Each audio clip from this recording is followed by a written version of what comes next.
Magandang araw sa iyo. Ngayon, sisiriin natin ang isang salita na madalas nating marinig lalo na sa mundo ng leadership, resilience o katatagan. At salamat sa mga source material na ipinadala mo. Gagamitin natin yan para himayin kung ano ba talaga ang ibig sabihin nito lampas sa mga, alam mo yun, karaniwang kasabihan. Oo. Kasi aminin natin, di ba? Kapag sinabing matatag na leader, ang unang pumapasok sa isip natin ay isang taong parang bato. Matigas. Oo, matigas, hindi natitinag, hindi nasasaktan. Yung tipong kahit anong ibato sa kanya, parang wala lang. Hindi man lang kumukurap?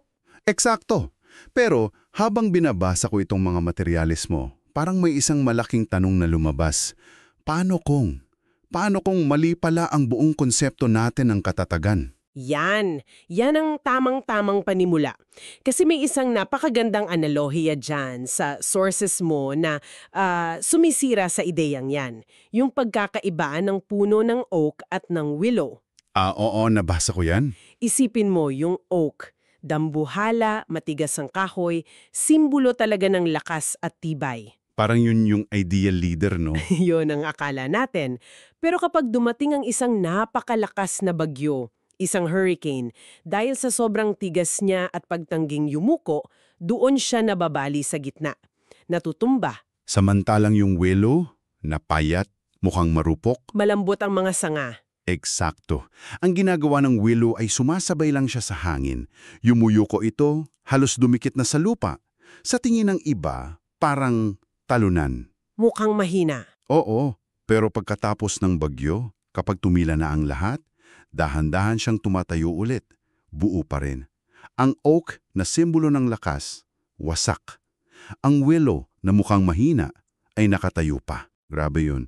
So, ang tunay na resilience pala ay hindi yung pagiging parang bato, kundi yung kakayahang maging flexible. Tama. At may isa pang konsepto dito na nakakuha ng pansin ko. Hindi lang daw ito bouncing back, pabalik sa dati. Ang sabi dito, bouncing forward. Anong ibig sabihin yan? Kasi ang bouncing back, ang ibig sabihin niyan, bumalik ka lang sa kung sino ka bago ang krisis, parang walang nangyari. Back to zero? Oo, pero ang bouncing forward ay isang mas malalim na ideya. Kinikilala nito na binago ka ng bagyo. Hindi ka na babalik sa dati mong sarili. Sa halip, lumalabas ka sa kabilang panig na may bagong lakas, may bagong aral. May mas malalim na pag-unawa. Yun, may dala kang peklat, pero yung peklat na yun ang nagpapatibay sa'yo. Okay. So ang mission natin ngayon ay pag-aralan ng anatomy ng katatagan na parang willow. Hindi lang para malampasan ang mga pagsubok, kundi para gamitin ang mga to bilang kasangkapan para mag-bounce forward. Tungo sa isang mas makabuluhang pamumuno. Sige, himain natin to. Simulan natin sa pundasyon ng lahat, ang pag-iisip. Yung mindset. Oo, at ang unang halimbawa sa sources mo ay si Apostle Paul.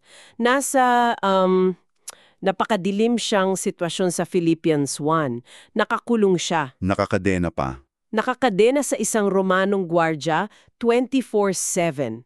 Para sa karamihan, ito na ang dulo ng misyon niya. Isang malaking hadlang. Pero ang pananaw niya, lubos na kabaliktaran. Paano niya nagawa yun? Kasi madaling sabihin, think positive. Pero iba kapag ikaw na mismo yung nakakadena, di ba? Cognitive reframing. Sa halip na isipin ni Paul na pinipigilan ako ng mga kadenang ito sa trabaho ko, Na siyang logical na isipin ng lahat. yun nga, ang naging pananaw niya ay, ang mga kadenang ito ang bago kong trabaho. Dahil nakakabit siya sa mga piling sundalo ng Praetorian Guard, nagkaroon siya ng pagkakataong ibahagi ang ebanghelyo sa kanila ng walang filter, oras-oras. Isang audience na hinding-hindi niya mararating kung malaya siya. Eksakto, ang kanyang bilungguan ay naging kanyang pulpito. Teka, may binilugan ako dito sa notes mo. Isang Griegong salita na ginamit niya. Prokope. Parang simpleng salita lang pakinggan, pero sinasabi dito na ang military context pala nito ay... Grabe, napakalalim. Paano ba yun? Napakaganda na napansin mo yan. Kasi ang prokopin sa kontekstong militar ng mga Romano ay hindi lang basta pagsulong. Ito ay tumutukoy sa isang pioneer force. Pioneer Force. Oo, isang grupo ng mga sundalo na nauuna sa buong hukbo. Ang trabaho nila, magputol ng mga puno, mag-alis ng mga malalaking bato. Parang clearing operations. Yon, magpatag ng daan sa kagubatan para makadaan ang buong lehiyon. Sa madaling salita, sila ang bulldozer ng hukbo. Wow.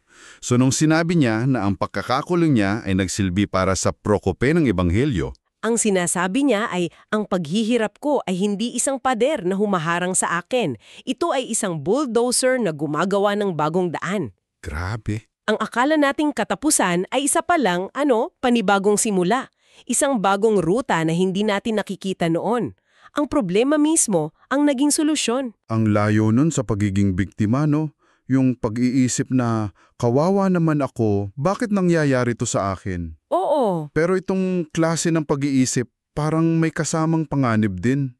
Paano kung maging sobrang optimistic ka naman at mabigo ka lang? Dito ba pumapasok yung tinatawag na Stockdale Paradox? eksakto. At ito ang nagbibigay ng balanse sa lahat ng to. Si Admiral James Stockdale, isang prisoner of war sa Vietnam. Matagal siya doon, di ba? 8 taon. Naranasan niya ang pinakamatinding torture. Tapos tinanong siya pagkatapos, sino ang mga hindi nakaligtas sa kampo?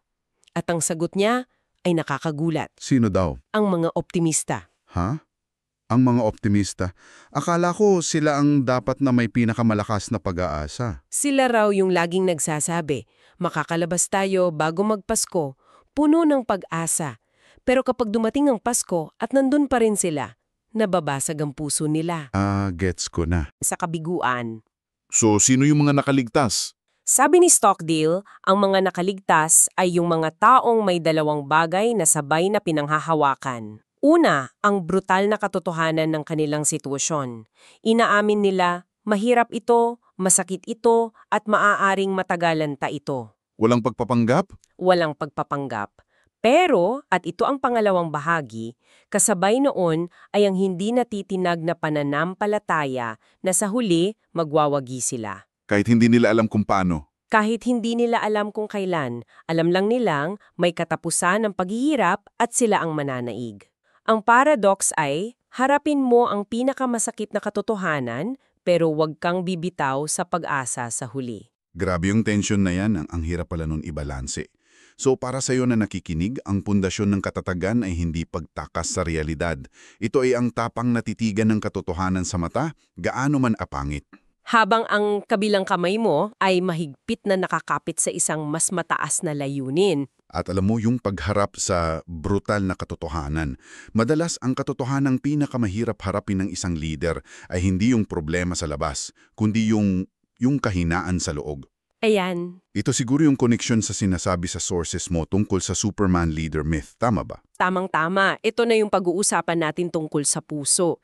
Yung imahe ng leader na hindi nagkakamali, laging may sagot, laging malakas.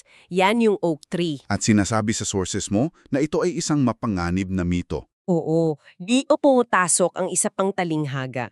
Ang jars of clay o mga sisidlang putik mula sa 2 Corinthians. Sinasabi doon na ang kayamanan ng ebanghelyo ay inilagay sa mga sisidlang putik.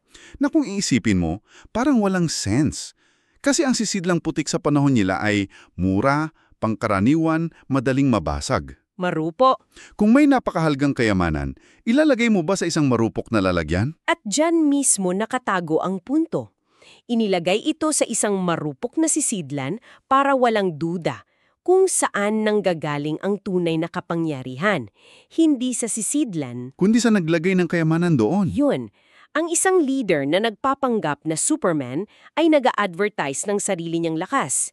Pero ang isang leader na tumatanggap na isa lang siyang sisidlang putik, Pero, teka, hindi ba delikado yan? Bilang isang leader sa gitna ng krisis, kung ipapakita mo na marupok ka, na may mga bitak ka, hindi ba't baka isipin ng team mo na hindi mo na kaya at lalo silang panghinaan ng loob? Paano binabalanse yun?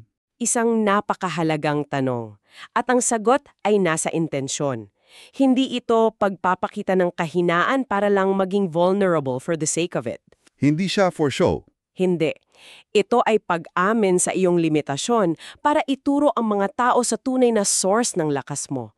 Sabi nga sa isang quote sa materials mo, "Be clay so people will see God." Ah, Kapag nakita ng mga tao ang mga bitak mo, pero nakikita rin nilang may liwanag na lumalabas mula sa mga bitak na iyon, mas nagiging kapani-paniwala ang liwanag na iyon. Hindi sila aasa sa'yo, aasa sila sa pinagkukunan mo ng lakas. nagiging mas accessible ka, mas totoo. At kung pag-uusapan ng pagiging totoo, walang mas totoong karanasan para sa isang leader kaysa sa pagkabigo, failure. Ito yung pinakatatago natin. At dito, mayroon tayong dalawang magkasalungat na modelo sa sources mo, si Peter at si Judas. Grabe, oo. Pareho silang bumagsak. Pareho silang nagtaksil kay Jesus sa iisang gabi. Pareho silang dumanas ng matinding kahiyan at pagsisisi. Pero ang kanilang mga kwento, nagtapos sa magkaibang paraan. Anong pinagkaiba? Saan nagkatalo? Kung saan nila dinala ang kanilang kahiyan. Dinala ni Judas ang kanyang kahiyan sa pag-iisa. Nagtago siya, kinain siya ng sarili niyang konsyensya, at inisip na ang pagkakamali niya ay mas malaki pa sa anumang kapatawaran. At ito ang nagtulak sa kanya sa kamatayan. Yun nga, si Peter, kahit durog ang puso at umiiyak ng mapait, ay bumalik sa community. Nagpakita siya sa ibang mga disipulo. Hinayaan niyang makita siya sa kanyang pinakamababang punto. At dahil doon, Hinayaan niya ang sariling ma-restore. tama, Grabe yung salitang sifting o pagtahip na ginamit dito. Bago pa man mangyari ang lahat, sinabi ni Jesus kay Peter, Satan has asked to sift you as wheat. Ang sakit pakinggan ng salitang yan. dahil ito ay isang marahas na proseso. Ang pagtahip ay ang malakas na pag-alog at pagyuyog sa mga butil para mahiwalay ang ipa Yung mga tuyo at walang kwentang balat. mula sa tunay na butil. Ang kabiguan ni Peter, ang kanyang pagkakaina, ang naging sifting process niya. Ano ang ipa na tinanggal sa kanya?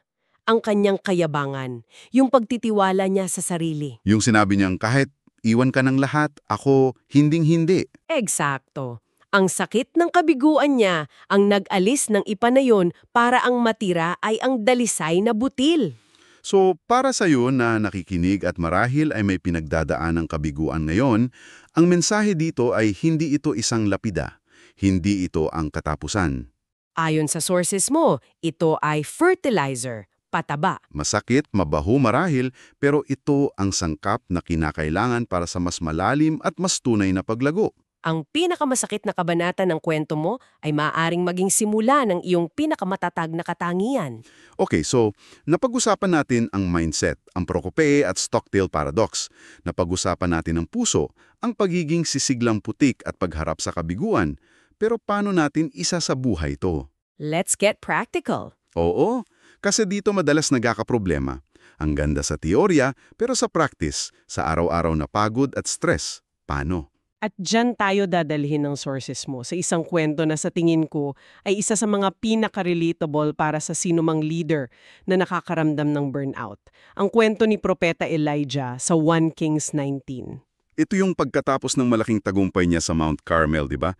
Yung tinalo niya ang daan-daang propeta ni Baal. Nasa tuktok siya ng mundo. Career high niya. Yun na siguro. Nagpakita ang kapangyarihan ng Diyos sa pamamagitan niya sa isang napakadramatikong paraan. Pero isang kabanata lang pagkatapos, dahil sa isang pagbabanta mula kay Reyna Jezebel, Biglang bumagsak. ang pinakamakapangyarihang propeta ay biglang naging isang takas na puno ng takot. Tumakbo siya, nagtago sa disyerto, umupo sa ilalim ng puno at nanalangin na mamatay na lang. Mula sa tuktok, diretso sa pinakailalim ng burnout at depression. Oo, At ito ang nakakaintriga. Ano ang naging tugon ng Diyos sa isang propetang pagod, takot na takot at suicidal? Hindi sermon, hindi bagong 10-step plan. wala sa mga yan. Ang solusyon ng Diyos ay dalawang bagay. Tulog at pagkain. Napakasimple. Napakasimple, pero napakalalim. Isang anghel ang dumating para gisingin siya, pinakain siya ng tinapay at binigyan ng tubig at sinabing, matulog ka ulit. Tapos ginising ulit siya, pinakain ulit. 2 beses. Oo, tapos sinabing, kumain ka dahil masyadong malayo ang lalakbayin mo. Alam mo, tumatagos yun. Ilang beses na nating naririnig yan pero parang hindi natin sineseryoso. Akala natin ang solusyon sa spiritual burnout ay mas maraming dasal, pero minsan pala, Minsan tulog lang talaga ang sagot dahil ipinapakita nito na ang resilience ay may pundasyong physiological. Bago ayusin ng Diyos ang misyon ni Elijah, bago niya kausapin ang puso at isip nito, inasikaso muna niya ang kanyang katawan. hindi ka magkakaroon ng spiritual victory kung bagsak ang katawan mo. Tama.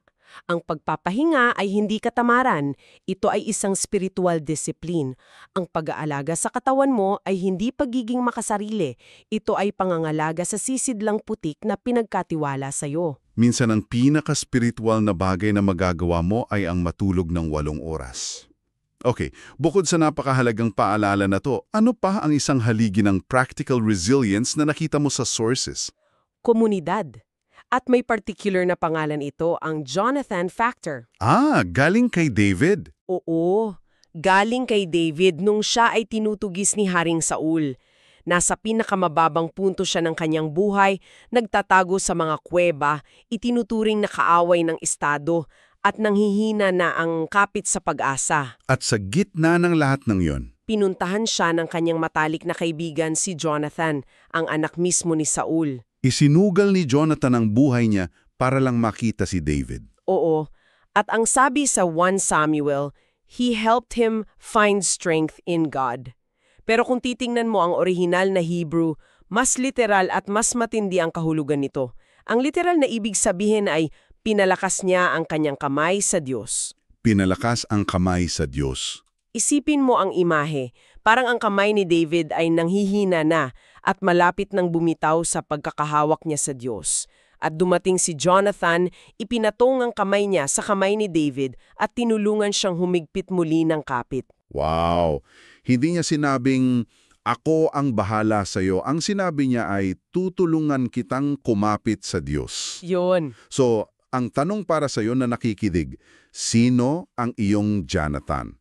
Hindi mo kailangan ng 100 kaibigan.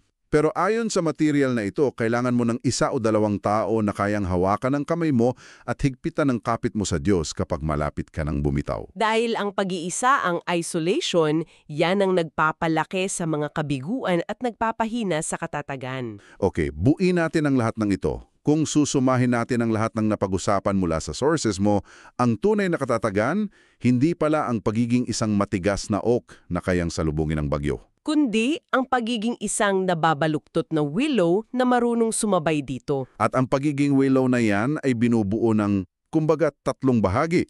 Una, isang mindset na katotohanan ng hindi bumibitaw sa pag-asa. Pangalawa, isang uri ng puso. Isang pusong tumatanggap na isa lamang itong jar of clay, isang sisidlang putik. Hindi perpekto. Oo, hindi perpekto.